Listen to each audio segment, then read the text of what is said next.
Olá, queridos amigos, tudo bem com todos vocês? Que possamos, nesse momento, aproveitar essa oportunidade em que temos para poder estarmos juntos e conversarmos mais um pouco sobre essa doutrina que é tão esclarecedora para as nossas vidas. É um prazer e uma alegria estar aqui na União Espírita Maria de Nazaré, essa casa que eu ainda não conheço presencialmente, mas pós-pandemia e a gente podendo estar presente, terei o maior prazer e alegria em poder estar com cada um de vocês. Quem não me conhece, eu me chamo Rodrigo Salles e atualmente faço parte do Núcleo Espírita Missionários da Luz e também do movimento Seja. Inclusive, já aproveitamos para pedir para que vocês nos sigam lá no Instagram, @move.seja. E nesse dia, hoje, nós iremos conversar aqui sobre Sócrates e Platão, precursores da ideia cristã e do próprio Espiritismo. Esse tema tão fundamental para que a gente possa compreender o avanço, o impacto e a projeção das ideias espíritas ao longo da história e principalmente nos tempos de hoje que nós estamos vivendo. Então, que possamos, nesse momento, elevar o nosso pensamento aos céus e nos conectarmos com as forças da vida, as forças superiores, com Deus, com Jesus, os bons espíritos, e dizermos: Senhor, graças te damos pelo dom da vida, pela oportunidade de estarmos unidos e reunidos em pensamentos, em sentimentos e em ideais de servir na causa nobre do bem. Ilumina as nossas consciências, dai-nos sabedoria para sabermos o que pensar, o que falar e o que fazer em qualquer situação. E nos dá, assim, o direcionamento para que, diante das múltiplas situações da nossa jornada, saibamos qual caminho devemos seguir. Ilumina todos aqueles que, nesse momento, se encontram nas sombras da ignorância e do medo. Dai, Senhor, esperança e misericórdia para aqueles que se encontram perdidos, desesperados e desesperançados. E que a tua paz e a tua luz sublime sejam um bálsamo de consolo e acolhimento para a vida de todos aqueles que se encontram cansados e sobrecarregados. Que assim seja.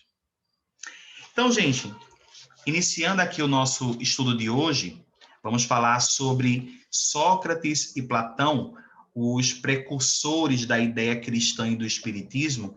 E eu achei muito legal quando a Cleide me pede para falar sobre esse tema, porque normalmente quando a gente faz o estudo do Evangelho segundo o Espiritismo, as pessoas tendem a ir de imediato para os capítulos propriamente ditos e esquecem de fazer uma avaliação do que existe de conteúdo na introdução desse livro.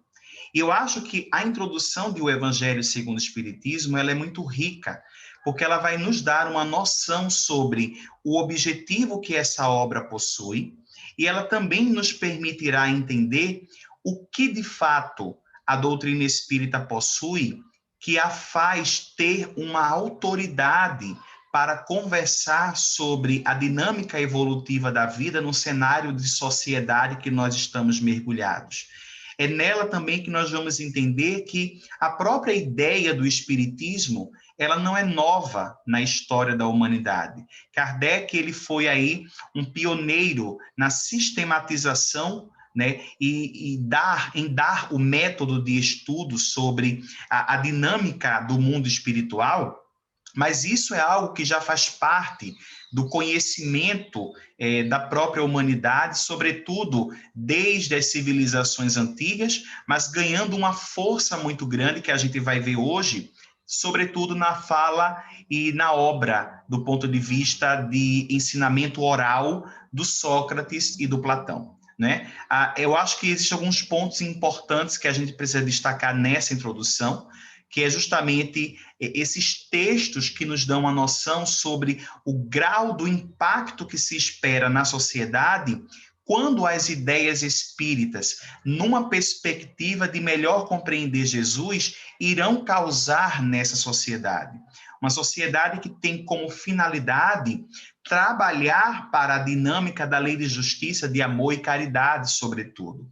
Trabalhar para que tenhamos realmente uma fraternidade do ponto de vista prático, do ponto de vista da vida das pessoas. Então, essa introdução do Evangelho segundo o Espiritismo, ela é muito rica de compreensão sobre esses elementos e também sobre o fato de nós entendermos que nós vamos beber de fontes que são historicamente fundamentais para a estruturação do pensamento da humanidade, como foi o caso do Sócrates e do Platão.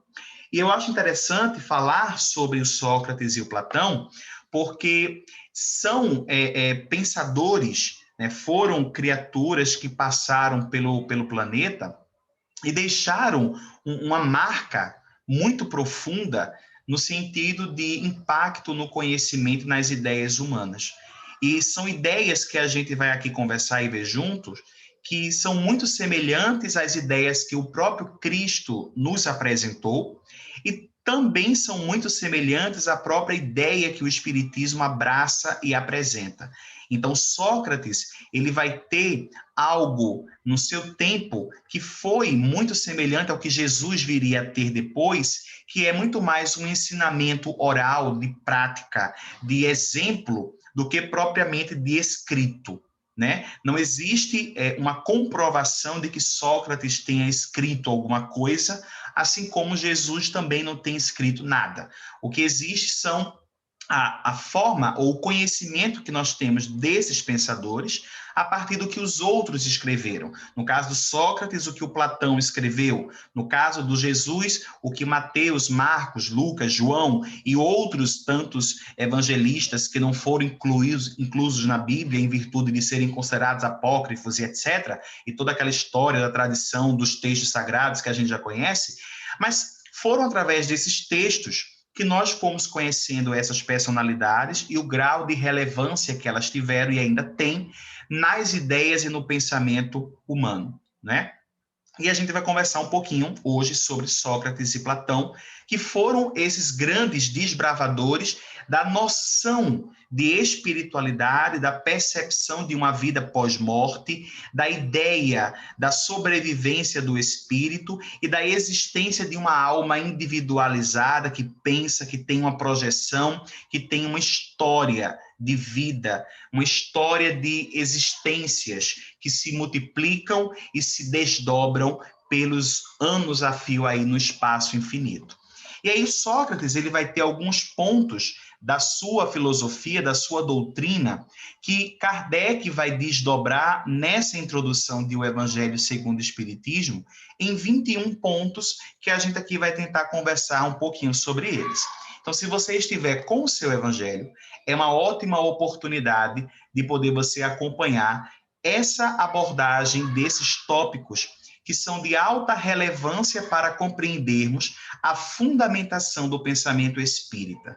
Sobretudo, trazendo um paralelo e um contraponto entre as ideias do próprio Sócrates e as ideias que o Cristo apresenta no seu tempo e as ideias que o Espiritismo vem apresentar, sistematizar num mundo moderno, né, num mundo pós grandes revoluções do pensamento, grandes revoluções intelectuais, como foi a Revolução Francesa, como foi o positivismo, como foi os grandes movimentos literários da Europa, e chegando também no Brasil e tendo a sua projeção até os dias de hoje, com movimentos mais progressistas e etc.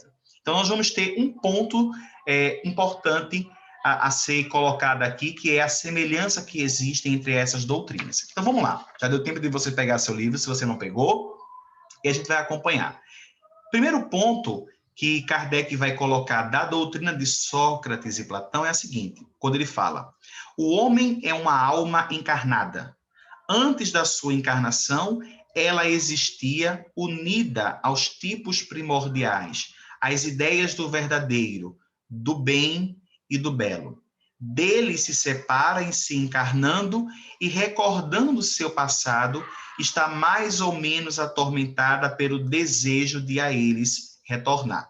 Então, pelo próprio texto, a gente já começa a ver que Sócrates já nos apresentava a perspectiva de que nós somos seres espirituais, né? Nós somos seres que mergulhamos numa experiência física, numa experiência de um corpo físico, para o desdobramento dessas percepções de progresso, de crescimento, de avanço, sobretudo nas ideias. E Kardec comenta sobre isso quando ele diz: não se pode enunciar mais claramente a distinção e a independência do princípio inteligente e do princípio material. Por outro lado, é a doutrina da pré-existência da alma, da vaga intuição que ela conserva de outro mundo ao qual aspira, de sua sobrevivência ao corpo, de sua saída do mundo espiritual para se encarnar e de sua reentrada nesse mundo depois da morte. É, enfim, o germe da doutrina dos anjos caídos. Então, existe um princípio semelhante ao que a doutrina espírita apresenta, que nós somos individualidades, temos uma história evolutiva, fomos criados todos por Deus em condições de igualdade, simples e ignorantes, estamos fazendo múltiplos estágios e múltiplas experiências de aprendizado no universo, em diversas moradas, e essa noção de individualidade, de essência, de princípio inteligente do universo, que anda por vários ambientes e por várias experiências encarnatórias, é algo que o Espiritismo defende, mas Sócrates já meio que apresentava essa noção quando nos deixava claro que nós somos um princípio espiritual, somos algo além de um corpo físico, e é algo que é importante ser relevado dentro da obra de Sócrates. Segundo ponto, quando ele diz: a alma se extravia e se perturba quando se serve do corpo para considerar qualquer objeto, ou seja, quando olha a vida apenas sob o ângulo da matéria. Tem vertigens como se estivesse ébria, porque se liga a coisas que são, por sua natureza, sujeitas a mudanças. As coisas materiais são sujeitas à mudança, se deterioram, envelhecem, perdem um prazo de validade e uma série de outras questões, né? E ele continua: ao passo que, quando contempla sua própria essência, ou seja, quando olha para as questões do espírito, da alma, ela se dirige para o que é puro, eterno, imortal, e sendo da mesma natureza, fica aí ligada tanto tempo quanto possa. Olha que interessante. Quando o nosso olhar, ele é um olhar que está pautado nas coisas espirituais, nós nos identificamos em tomar decisões e escolhas da nossa vida que vão ao favor, ao encontro dos nossos valores espirituais. Então, seus descaminhos cessam, porque está unida ao que é imutável. E esse estado da alma é o que se chama sabedoria. Então, a sabedoria do espírito encarnado está em aproveitar o tempo que tem como encarnado para investir conquistas de valores ao seu próprio espírito. Eu acho muito interessante quando Kardec, no livro O Céu e o Inferno, primeiro capítulo em que ele fala sobre o porvir e o nada, ele nos apresenta o impacto que teria na sociedade se a humanidade começasse a restringir a vida apenas às coisas materiais, apenas a ideia de sermos um corpo físico, um amontoado de células regidos pelo sistema nervoso central. Ele mostra o impacto que teríamos na sociedade de uma humanidade descrente da possibilidade de continuidade da vida, da possibilidade de uma vida futura. E ele mostra a falência dos valores morais e espirituais que essa sociedade iria possuir, iria vivenciar, iria experimentar. Ele até dá o exemplo de um jovem que, sabendo que estaria nos seus estágios terminais de vida, né, foi decretado pelos médicos que ele não iria ter muito tempo de vida. Esse jovem, tendo uma visão puramente material da existência, ele iria aproveitar ao máximo todos os tipos de vícios, todos os tipos de questões que iriam levá-lo ao esgotamento das suas forças. Ele não ia se preocupar de estudar mais nada, de ser polido no seu comportamento, nos seus pensamentos, na sua fala. Ele não ia se preocupar com a amorosidade, com o respeito. Ele iria aproveitar, a ideia do carpe diem, a ideia de aproveitar o máximo aqui, o agora, porque na cabeça dele ele iria morrer e ia deixar de existir, né? E essa é uma ideia que traz consequências enormes, porque se o espírito ele é imortal e existe a sobrevivência da alma pós-morte do corpo físico, esse tempo que eu gastei aproveitando excessivamente as coisas puramente materiais foi um tempo que não agregou sentido e valor algum ao meu espírito. Então, é um tempo perdido na trajetória encarnatória desse espírito. Por outro lado, Kardec analisa o que seria para esse espírito se ele tivesse um olhar voltado para as questões espirituais. Ele iria olhar para o decreto do médico, iria dizer, olha, a morte não é o fim. Eu tenho talvez 2 anos de vida, irei amar o máximo que eu puder. Irei estudar o máximo que eu puder. Irei buscar ser a pessoa mais generosa, mais amorosa, mais fraterna, o máximo que eu puder. Porque desses meus esforços virá a vontade de continuar me esforçando cada vez mais.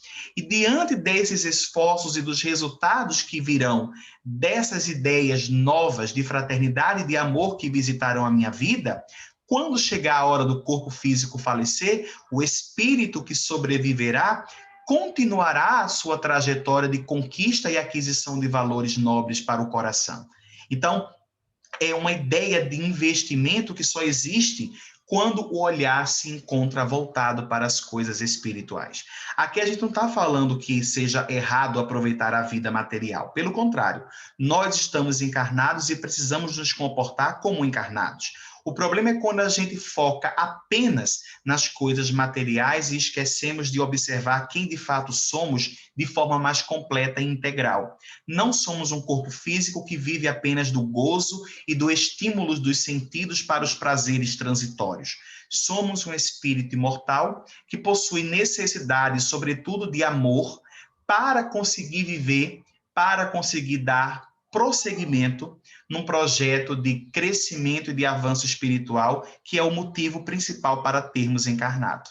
Então, é importante a gente não desassociar a nossa vida de entender que precisamos aproveitar a vida material, mas os nossos olhos precisam também ser pautados nas questões do espírito, de modo que não tenhamos medos, que são medos fruto de uma cultura que fala que nós vamos acabar com a morte e termos muito mais esperança e sentido de uma luta por transformação da sociedade e da nossa própria vida, porque sabemos que é uma luta que terá êxito e que vale a pena ser combatida e ser vivida, porque é uma luta que não vai se acabar com a morte do corpo físico. É uma luta que vai se desdobrar pela trajetória imortal desse espírito que nós somos. O item 3, Kardec fala e cita Sócrates quando ele diz: enquanto tenhamos nosso corpo e a alma se encontre mergulhada nessa corrupção, nesse aprisionamento, jamais possuiremos o objeto dos nossos desejos, ou seja, a verdade. Estar no corpo físico é estar limitado aos sentidos físicos. E a verdade, ela requer um olhar mais amplo, mais holístico da vida, que muitas vezes a limitada condição da matéria não nos permite ter. E Sócrates continua dizendo: com efeito, o corpo nos suscita 1000 obstáculos pela necessidade que temos de o cuidar. Ademais, ele nos enche de desejos, de apetites, de temores, de 1000 quimeras e de 1000 tolices, de maneira que, com ele, é impossível ser sábio um instante. Mas, se é possível nada conhecer com a pureza, enquanto a alma está unida ao corpo, é preciso de 2 coisas: uma, ou que não se conheça jamais a verdade, ou que se a conheça depois da morte. Olha que coisa interessante. Livres da loucura do corpo, então, conversaremos, é de se esperar, com homens igualmente livres, e conheceremos por nós mesmos a essência das coisas. Por isso, os verdadeiros filósofos se exercitam para morrer, e a morte não lhes parece de nenhum modo temível. O que é interessante é que Sócrates aqui apresenta a ideia da busca pela verdade, né? O filósofo, de um modo geral, ele tem um amor à verdade, um amor à vida, no sentido de questioná-la para obter a verdade como resultado. Só que a vida material, né, a vida do espírito encarnado, permite que já aconteça esse vislumbre da verdade, mediante as experiências que nós temos e o aprendizado que nós podemos ter enquanto seres interexistenciais. O Espiritismo vem desdobrar isso tempos depois, nos apresentando a ideia de que, enquanto que nós estamos em vigília, estamos tendo nossas relações, estamos aprendendo, adquirindo valores e aquisições para o espírito. Mas enquanto nós estamos dormindo, nós também estamos desdobrando um aprendizado de ordem espiritual, pelas múltiplas experiências e trocas que nós fazemos em desdobramento no mundo espiritual. Então, Kardec nos apresenta uma compreensão da vida nessa investigação que ele fez sobre o mundo espiritual, que nos permite dizer e concluir que, numa dinâmica de espíritos encarnados, estamos incessantemente em busca da verdade, seja em estado de vigília, ou seja, acordados, seja em estado de sono, dormindo. Estamos em contínuo processo de aprendizado, de educação, de progresso, de crescimento espiritual. Isso é um complemento da obra do Sócrates. No quarto, ele vai dizer: a alma impura, o espírito imperfeito, o espírito inferior, o espírito de terceira ordem, ou seja lá a classificação que Kardec estabeleça lá no item 100 de O Livro dos Espíritos, quando ele fala sobre a escala espírita e cria uma categoria de ordens e qualidades, características para as variantes diversas das questões morais do espírito. Sócrates já apresentava no seu tempo que a alma impura, nesse estado, está entorpecida e é arrebatada de novo para o mundo visível, pelo horror daquilo que é invisível e imaterial. Sócrates vislumbrando a necessidade da reencarnação como metodologia, pedagogia divina para o processo de educação dos espíritos que somos nós, né? Ele diz: ela erra. Então disse ao redor dos mausoléus e dos túmulos, perto dos quais viu por vezes fantasmas tenebrosos, como devem ser as imagens das almas que deixaram o corpo sem estarem inteiramente puras e que retém alguma coisa da forma material, o que faz com que o olhar possa percebê-las. Sócrates está aqui falando de como o perispírito é visto quando muitas pessoas desencarnam, guardando tantas impressões da vida material que muitas vezes imprimem no próprio perispírito, que é o corpo espiritual, que é visto no mundo espiritual, certas anomalias e certas deformidades que foram vindas ou oriundas da própria dinâmica limitada do corpo físico e das ideias e de um pensamento concentrado apenas nas coisas materiais. É interessante essa abordagem que Sócrates aqui fala do pós-morte.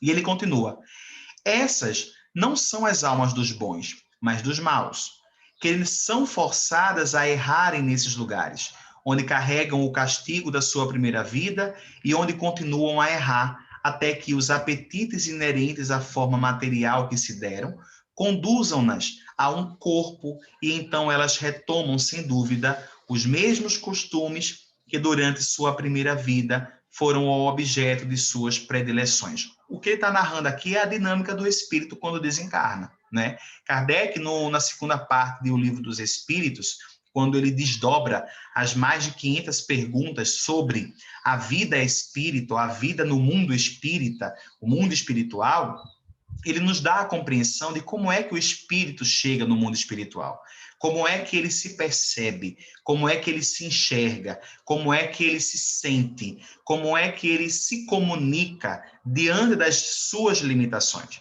diante do seu grau de evolução, diante do seu grau de amorosidade, do que ele já pôde aprender em termos de valores de espírito.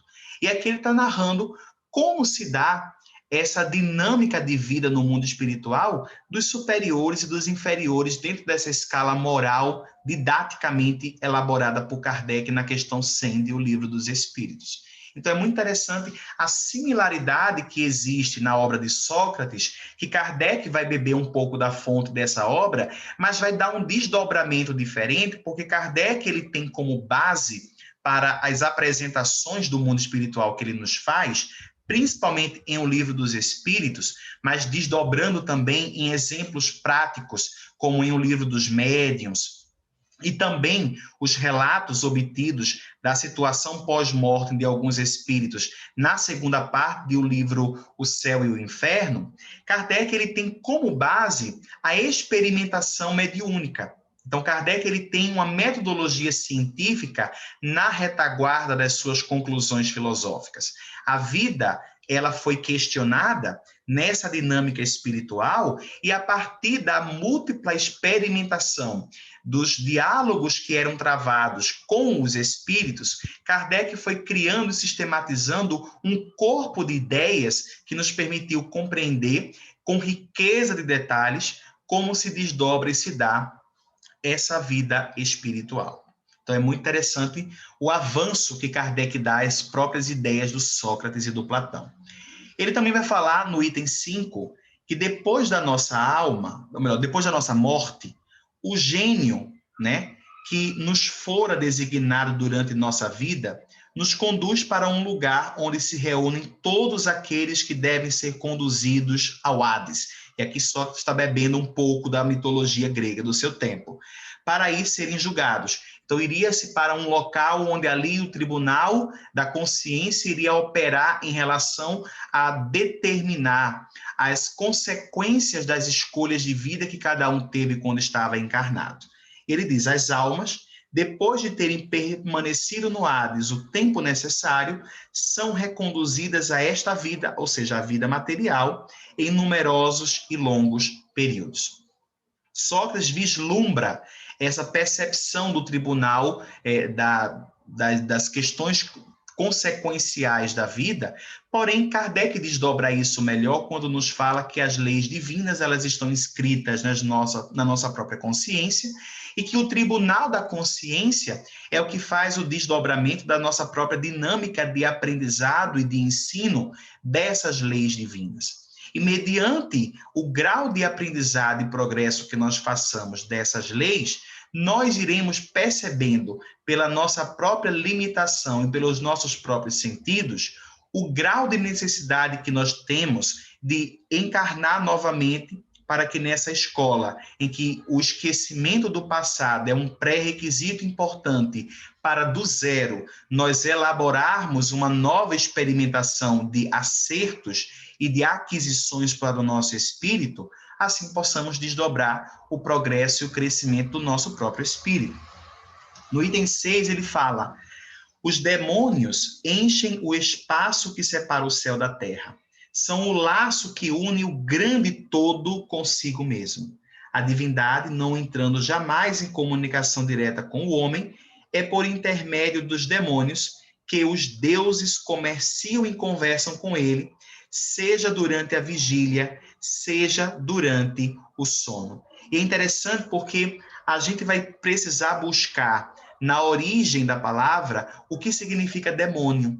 E aí, na palavra demônio, que vem lá do grego daimon, a gente vai ter a ideia na antiguidade de não estar apenas circunscrito a espíritos ou seres malfazejos, mas de todos os espíritos em geral, entre os quais distinguiam-se os espíritos superiores, chamados de deuses naquele tempo, e os espíritos menos elevados, ou demônios propriamente ditos, que se comunicavam diretamente com os homens.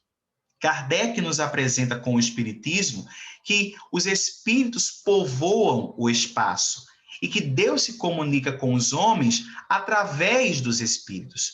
Então, muito brilhantemente, nós vamos ter o prefácio do Evangelho segundo o Espiritismo, quando o Espírito de Verdade vai dizer: somos nós as vozes dos céus que descem como línguas de fogo para novamente se comunicar com os filhos transviados, com aqueles que se encontram perdidos e desesperados na terra. Igual um céu de estrelas brilhantes e estrelas cadentes que caem para iluminar e abrasar a terra. E é justamente essa percepção de que os espíritos, estando em toda parte, se comunicam por toda parte e fazem cumprir a dinâmica e a lei divina em toda parte. Isso é algo que Sócrates já vislumbrava e Kardec desdobra dentro da sua obra de pesquisa e investigação do mundo espiritual. No item 7, ele vai dizer, Sócrates: a preocupação constante do filósofo, tal como o compreendiam os próprios Sócrates e Platão, é de tomar o maior cuidado com a alma, menos por esta vida, que não é senão um instante do que em vista da eternidade. Se a alma é imortal, não é mais sábio viver com vistas à eternidade? Então, ele traz a ideia de que, se nós estamos falando da imortalidade da alma, os nossos olhos e as nossas escolhas não podem ser pautadas em cima do aqui e do agora, mas sim deve ser pautada naquilo que é atemporal, nos valores que sobreviveram ao tempo. E esses são sentimentos e ensinamentos que o próprio cristianismo vai pautar e nos apresentar, e o próprio espiritismo irá desdobrar depois. Jesus já falaria no seu tempo: não vos preocupeis em amontoar tesouros na terra, mas sim vos preocupeis em amontoar tesouros no céu. Né? Veja que interessante, o vislumbre do amanhã, o vislumbre da vida futura, a percepção de um pós-morte, mas de uma continuidade da vida dentro dessa perspectiva que o Cristo nos trouxe. E dentro do desdobramento do que o Espiritismo já nos apresenta, quando nos mostra que, de fato, a morte não é o fim, e sendo a morte apenas um estágio de passagem, o nosso valor não pode ser um valor de aproveitar apenas o aqui e o agora, porque quando a gente chega do outro lado da vida e percebe que a vida continua, nós vamos nos colocar na posição de dizer assim: peraí, a vida continua, eu não esperava por essa. E agora, o que é que eu vou fazer? E a gente meio que volta para um estaca zero, onde a gente tem que ressignificar novamente todas as nossas escolhas e todas as nossas perspectivas de desdobramento das nossas próprias decisões em cima desse avanço e desse progresso espiritual ao qual todos nós devemos estar inseridos. Lá no item 8, a gente vai ter o seguinte desdobramento: se a alma é imaterial, depois dessa vida, ela deve seguir para um mundo igualmente invisível e imaterial. Da mesma forma que o corpo, em se decompondo, retorna à matéria. Importa somente distinguir bem a alma pura, verdadeiramente imaterial, que se nutre, como Deus, de ciências e de pensamentos, da alma mais ou menos manchada de impurezas materiais, que a impedem de se elevar até o divino e a retém nos lugares de sua morada terrestre. Aqui é uma oportunidade de fazer uma ponte muito interessante sobre a continuidade da vida, mas como é essa vida no mundo espiritual, né? Kardec desdobra isso muito bem quando ele vai falar sobre como os espíritos se comunicam no mundo espiritual. Como se dá as relações entre os superiores e os inferiores. Se eles se veem, se eles se comunicam, se eles são perceptíveis, se eles são vistos com frequência. Como se dá essa dinâmica de acolhimento entre essas duplas percepções de inferiores e de superiores, né? É uma coisa que Jesus também vai nos permitir compreender quando na cruz ele olha ali para aqueles dois ladrões que estavam do seu lado, diante daquele madeiro infame, e ele diz: não vos preocupeis que ainda hoje vocês estarão comigo no paraíso. É claro que Jesus ali não estava dizendo que os espíritos daqueles criminosos, daqueles ladrões, já iam ascender aos céus para os mundos superiores dos quais Jesus já fazia parte. Obviamente não. O paraíso que Jesus fazia referência era o mundo espiritual, porque de fato é um paraíso, considerando que para o espírito encarnado, o corpo é uma prisão. O corpo é um limitador dos sentidos e das oportunidades de percepção de uma dinâmica mais holística da vida. Então, quando nós nos libertamos do corpo físico, nós estamos em totalidade de oportunidade, de sentidos e funções que nos permitem enxergar a vida sobre um olhar muito mais amplo. Jesus, obviamente, estava numa condição muito mais evoluída do que aqueles ladrões, mas eles, assim como Jesus, teriam a oportunidade de chegar ao mundo espiritual, pois eram todos espíritos imortais. E essa dinâmica, ela acompanha também a prerrogativa básica da doutrina de Sócrates e Platão, que é a continuidade da vida e o olhar da vida voltado às coisas espirituais. No item 9, ele diz: se a morte fosse a dissolução total do homem, seria um grande lucro para os maus. Depois da sua morte, estarem livres ao mesmo tempo de seus corpos, de sua alma e dos seus vícios. Aquele que ornou sua alma não de um enfeite estranho, mas do que lhe é próprio, só este poderá estar tranquilamente na hora da sua partida para o outro mundo. Ou seja, se não houvesse uma vida após a morte, se nós não fôssemos espíritos imortais, qual o sentido de sermos bons, de exercitarmos a bondade, de nos esforçarmos para a prática do bem, no aqui, no agora, no sentido de existência atual? Então, os maus iriam prosperar, né? Os tidos maledicentes, os maliciosos, eles iriam prosperar, porque iriam ser quem eles eram, e no final das contas não ia dar em nada mesmo, né? Então, a gente já começa a perceber que a nossa dinâmica de vida, ela não vai ser diluída ou dissolvida com a morte do corpo físico. Brilhantemente, Sócrates, ele vai testemunhar aquele célebre episódio quando os seus discípulos, eles voltam do templo de Delfos, né, e esbaforidos vão visitar Sócrates na prisão, dizendo que a sentença que os juízes tinham dado a Sócrates era de que ele iria ser morto. E aí Sócrates deu uma risada, e aí os discípulos falaram: mas você está rindo? Você vai morrer, você está rindo. E aí Sócrates disse: olha, mas eles também estão condenados à morte. O que é que há de diferença entre eles e a minha condenação? Todos nós estamos condenados à morte. A diferença é que eu vou continuar existindo, assim como eles também vão continuar existindo, porque a alma, ela é imortal. E de forma muito brilhante, de forma muito tranquila, de forma muito consciente de que a morte do corpo físico não era o fim, Sócrates se coloca numa posição serena de quem compreendia que a vida, ela é imortal, e toma a cicuta, o veneno, e vai na paz, na tranquilidade, porque ele sabia que a morte não era o fim. Ele sabia que a existência não se limitava apenas a um corpo físico. E quando nós temos uma noção mais apurada sobre a vida futura, sobre a certeza de que a morte não é o fim, nós temos essa tranquilidade. Kardec, muito brilhantemente, ele estuda no capítulo 2 do livro Céu e Inferno sobre a morte. E ele traça um último item lá que ele fala por que os espíritas não têm medo de morte, não têm medo da morte. E aí, basicamente, o medo da morte ele está concentrado em cima de 3 grandes pilares. O primeiro dele é uma noção insuficiente sobre a vida futura. Então, como eu não sei como vai ser a vida futura, eu tenho medo do que pode acontecer comigo. Segundo, uma vontade excessiva de viver o aqui e o agora.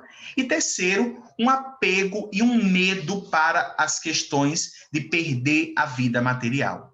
Quando você traz o olhar do espírito imortal, da certeza de que a morte não é o fim, quando você escuta o depoimento dos espíritos dizendo como estão do outro lado da vida, e você se certifica de que, de fato, a morte não é o fim, isso cria em você uma fé inabalável, capaz de lhe trazer tranquilidade, de lhe trazer equilíbrio e uma serenidade para que, diante das situações tormentosas, limitadoras, que possam colocar em risco a existência física, você guardar a certeza de que você não vai deixar de existir, porque a morte é apenas uma passagem e você é um espírito imortal que vai continuar a viver.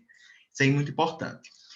No item 10, ele fala assim: O corpo conserva os vestígios bem marcados dos cuidados que com ele se tomou, ou dos acidentes que experimentou.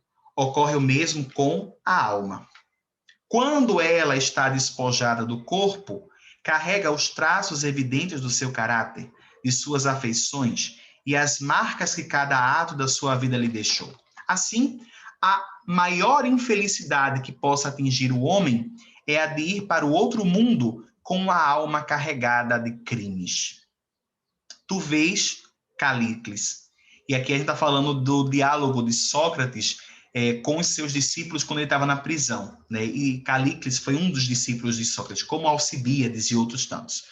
Que nem tu, nem Polos, nem Górgias, não saberias provar que se deve levar uma outra vida que nos será útil quando estivermos lá embaixo. De tantas opiniões diversas, a única que permanece inabalável é a que vale mais receber que cometer uma injustiça. E que, antes de todas as coisas, deve se aplicar não em parecer homem de bem, mas em sê-lo. Olha que impacto profundo a fala de Sócrates é. Antes de apenas parecer um homem de bem, de fato você ser. Antes de querer cometer uma injustiça, você ser objeto da injustiça. E aí veja que isso está muito em consonância com Jesus quando ele diz: apresentai a face direita quando lhe bater na esquerda, né? Devolvei o mal que tu recebeis com o bem. E perceber que a nobreza da alma, do espírito, não está na reação instintiva ao mal que nos chega, mas sim a ação proativa e profundamente construtora de bem e de amor que nós podemos fazer, porque o nosso olhar está sempre pautado nas coisas espirituais.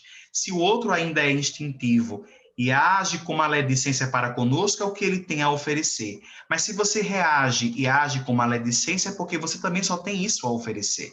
Se o outro faz fofoca de você e você fica chateado e responde com fofoca, você é fofoqueiro igual ele. Então, a questão não é revidar da igual moeda. A questão é se colocar numa posição proativa de agir diferente, com um olhar espiritual diante das questões que nos chegam e que muitas vezes nos causam um incômodo e um desagrado. Sócrates, sobre isso, nos dá a oportunidade de falar sobre aquilo que ele chamou das três peneiras. A peneira da verdade, a peneira da utilidade e a peneira da bondade. E aí é interessante essa historinha de Sócrates, porque certa vez chegou um camarada para ele e falou assim: ó, Sócrates, tem um negócio para falar para tu. Traduzindo, tem uma fofoca pelando para falar para tu. E aí Sócrates fez assim: tá, beleza, você vai falar isso para mim, mas antes vamos passar o que você vai me falar pelos três filtros. E aí, os três filtros que eu quero, que são chamados três filtros da verdade. E tá, beleza, quais são os três filtros que você quer que eu fale? Beleza, o que você vai me falar? É verdade? E aí o camarada fez assim: ó, Sócrates, eu ouvi dizer. Peraí, meu amigo, você vai me falar uma coisa que você nem sabe se é verdade? Mas ok, vamos para o segundo filtro. O que você vai me falar é uma coisa útil para a minha vida? Não, eu acho que não vai ser não. E você quer me falar? Mas tudo bem, vamos passar pelo terceiro e último filtro. O que você vai me falar é uma coisa que vai ser boa para a minha vida? Não, não vai ser. Meu amigo, então o que você vai me falar é uma coisa que não é verdade, que é inútil para a minha vida e não vai me fazer bem. Desculpa, não quero saber. É claro que a gente tem um ar de fofoqueiro e a gente quer saber de todo jeito. Porém, Sócrates nos admite e nos permite compreender uma noção de utilidade, de bondade, de verdade nas coisas que chegam até os nossos ouvidos, como também das coisas que saem pela nossa boca. E isso está muito em consonância com o que Jesus nos daria a oportunidade de apresentar e aprender quando, entrando no salão com os discípulos para se alimentar, nenhum deles lava as mãos, e Jesus, de propósito, faz isso para que os doutores da lei, os fariseus do seu tempo, pudessem ir até ele e perguntar: Senhor, o povo não vai lavar a mão, não é? E aí Jesus vai e diz: o que faz o homem ser impuro não é o que entra pela boca, mas o que sai da boca porque parte do coração. Então, ele traz novamente a questão do que nós construímos em termos de conhecimento, de razão e de raciocínio, porque parte do coração, do espírito, da alma, né? E aí, vai citar todo um desdobramento nos itens 11, nos itens 12, quando ele diz, ó, não é preciso nunca retribuir injustiça por injustiça, nem fazer mal a ninguém, qualquer seja o mal que se tenha nos feito antes, né? Veja, ele já vislumbrava a percepção de que se o nosso olhar tem que estar no espírito, de que adianta eu ceder aos impulsos instintivos inferiores de outro que ainda não está conseguindo enxergar a vida sobre a ótica espiritual, mas que eu já estou. Então, se eu já estou, é o meu dever me colocar numa posição da vida muito mais coerente com aquilo que eu estou me predispondo a ser. Ou ele vai também dizer, é pelos frutos que se reconhece a árvore. Jesus vai dizer a mesma coisa, né? Jesus vai dar o mesmo ensinamento, né? A questão de Kardec também, ele vai falar sobre isso, quando ele vai falar sobre a identidade dos espíritos, né? A identidade moral dos espíritos. Qual é a obra que esses espíritos possuem? O que é que eles escrevem? Qual é a coerência que eles têm com a dinâmica da verdade, do amor? Então, é por esses critérios que a gente vai caracterizar e vai julgar a categoria moral que um espírito possua. A questão das riquezas materiais, ele vai falar. A questão da virtude, né, que a gente não pode passar um para o outro, o conhecimento que não é transferido do ponto de vista de arrancar um pedaço de mim e colocar na cabeça do outro, mas sim como uma escolha permanente de cada um de nós, de, a partir dos nossos próprios esforços, nós irmos aprendendo, irmos nos desdobrando no ensinamento que a dinâmica da vida nos traz. E é interessante porque Sócrates ele vai quebrar uma tradição do seu tempo, onde na Grécia se era muito comum os discípulos, os aprendizes, terem relações sexuais com os mestres, porque acreditava-se que dessas relações o verdadeiro conhecimento do mestre era passado para o aprendiz. E quando você vai ter ali Alcibíades, que era um grande discípulo de Sócrates, que escreve, inclusive, um livro fundamental da filosofia, Alcibíades I e Alcibíades II, e ali ele vai em busca de Sócrates, na tentativa de se relacionar com Sócrates, e Sócrates quebra a tradição quando ele diz, Alcibíades, eu te amo, mas eu não amo o teu corpo físico, eu amo o espírito que está momentaneamente ocupando esse corpo físico. Então ele transcende a percepção de amor e a ideia da transfusão ou da troca de conhecimento como sendo uma escolha de alma para as múltiplas experiências que nós possamos ter pelo nosso próprio ato vivencial de pensamentos, palavras e ações. Né? Sócrates foi um revolucionário no seu tempo. Não é à toa que ele foi condenado à morte no sentido de ter sido um agitador da sociedade da sua época. Jesus foi o mesmo caminho. Nós romantizamos a paixão de Cristo, mas a paixão de Cristo nada mais foi do que um assassinato. Nós matamos Jesus por uma articulação política. Jesus foi um preso político, foi um perseguido político, foi um morto político, porque não havia condições lógicas e racionais de se matar Jesus no pior tipo de morte, que foi a morte de cruz, fazendo o que ele fez, que foi somente amar o povo.